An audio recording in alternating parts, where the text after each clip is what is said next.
इतिहास हमें वर्तमान संवारने में मदद करता है। अमर हुतात्मा स्वामी श्रद्धानंद जी द्वारा स्थापित गुरुकुल कांगड़ी विश्वविद्यालय श्रद्धानंद जी महाराज महात्मा मुंशीराम के नाम से जाने जाते थे। इन दोनों विभूतियों की पहली मुलाकात एक ऐतिहासिक घटना के रूप में भारत के इतिहास में दर्ज है। एक लघु नाट्य प्रस्तुति के माध्यम से हम महात्मा गांधी जी और स्वामी श्रद्धानंद जी के आत्मीय एवं वैचारिक संबंधों का एक सजीव चित्र आप सभी दर्शकों के मध्य प्रस्तुत करने जा रहे हैं। प्रस्तुत है लघु नाटिका एक गौरवशाली यात्रा मोहनदास करमचंद गांधी से महात्मा गांधी तक। दक्षिण अफ्रीका में भारतीयों सहित सारे अश्वेत समुदाय के साथ भेदभाव का व्यवहार किया जा रहा था। ब्रिटिश सत्ता का यह सबसे कुरूप चेहरा था। ऐसे में दक्षिण अफ्रीका में अश्वेत नागरिकों को उनके अधिकारों के लिए संगठित करने का कार्य बैरिस्टर मोहनदास करमचंद गांधी ने किया। डरबन के निकट फिनिक्स आश्रम में उन्होंने भारतीय एवं अश्वेत लोगों को सत्याग्रह आंदोलन के लिए प्रेरित किया। फिनिक्स आश्रम सत्याग्रह आंदोलन को जन्म देने वाली जगह थी। वहां पर हो रही एक सभा में गांधी जी ने सत्याग्रह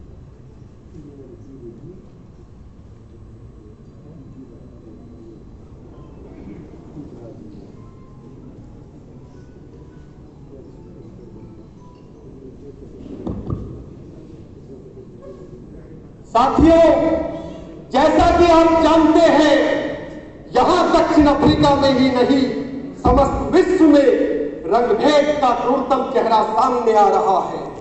यहां दक्षिण अफ्रीका में भारत और अन्य देशों से मजदूरी करने आए गैर श्वेत लोगों के साथ कदम कदम पर असमानतापूर्ण व्यवहार किया जा रहा है। हम पर अनेक बंदी श्री मोहनदास करमचंद गांधी जी के नेतृत्व में अहिंसक सत्याग्रह और असहयोग आंदोलन शुरू किया है। आंदोलन की इस समय क्या स्थिति है, आगे हमारा क्या कार्यक्रम रहेगा, इस विषय में हमारे मार्गदर्शन हेतु मैं श्री मोहनदास करमचंद गांधी जी को आमंत्रित करता हूं।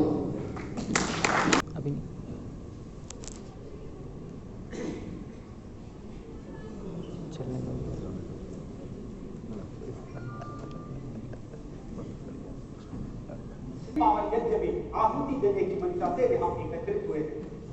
आपको बताना है कि गुजरात के बैरिस्टर श्री मोहनदास करमचंद गांधी सुदूर दक्षिण अफ्रीका में रहते भारतीयों से समस्त अश्वेत बंधुओं के अधिकारों की लड़ाई लड़ रहे थे।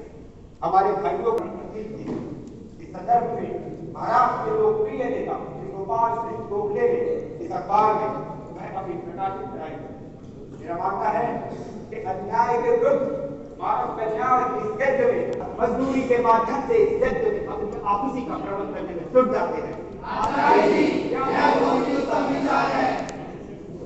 मैं आदरणीय महात्मा मुंशीराम से प्रार्थना करूंगा कि वे इस विषय अपने आशीर्वाद प्रदान करने की कृपा करें। बीच बीच में हमने इस बारे में बैठकें भी की हैं।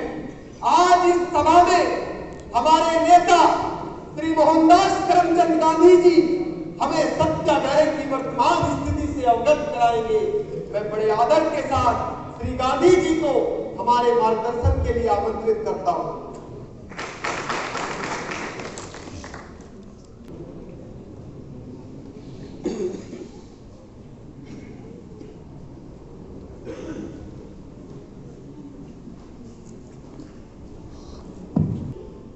ब्रह्मचारी, मैं महात्मा मुंशीराम जी के दर्शनों का अभिलाषी हूँ और बहुत दूर से उनसे मिलने आया। कृपया करके मुझे उनसे मिलवा दीजिए। आप यहीं ठहरिए, थोड़ी सी अनुमति लेकर आते हैं।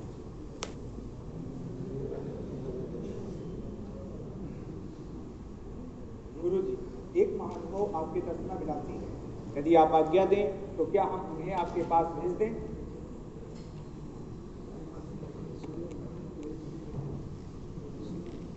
गुरुजी ने आपको बुलाया है। बहुत बहुत धन्यवाद।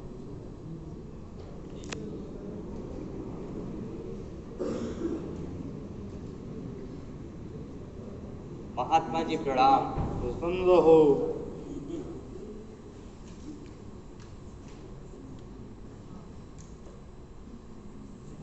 पिताजी, लगता है महात्मा जी ने आपको पहचाना नहीं।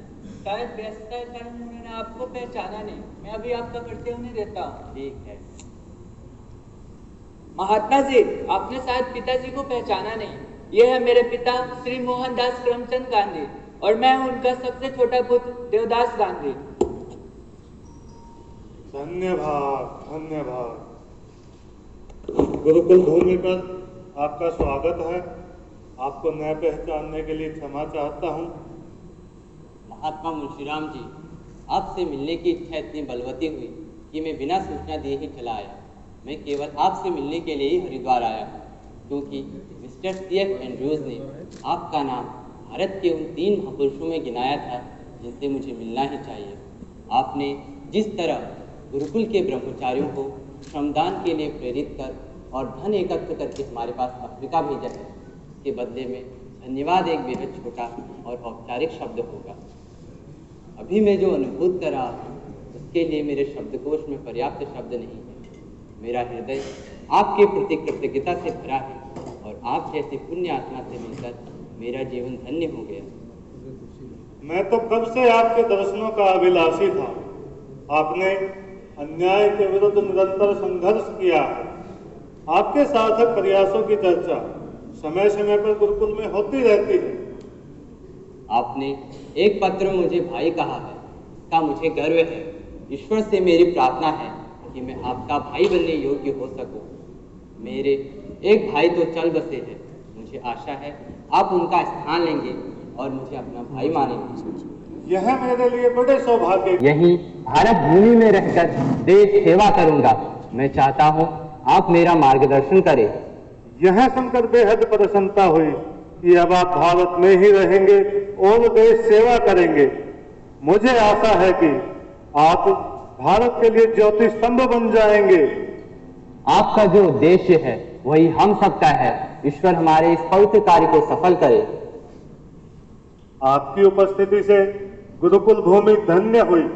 एक बात कहूंगा, मुझे महात्मा कहा जाता है, किंतु सच्चे अर्थों में महात्मा आप हैं। अब से आपको महात्मा गांधी के नाम से जाना जाएगा। मानवता के इस धर्म युद्ध में महात्मा गांधी जी की जलपान की व्यवस्था होने तक चलिए आपको गुरुकुल भ्रमण कराते हैं और गुरुकुल के ब्रह्मचारियों से आपका परिचय करवाते हैं।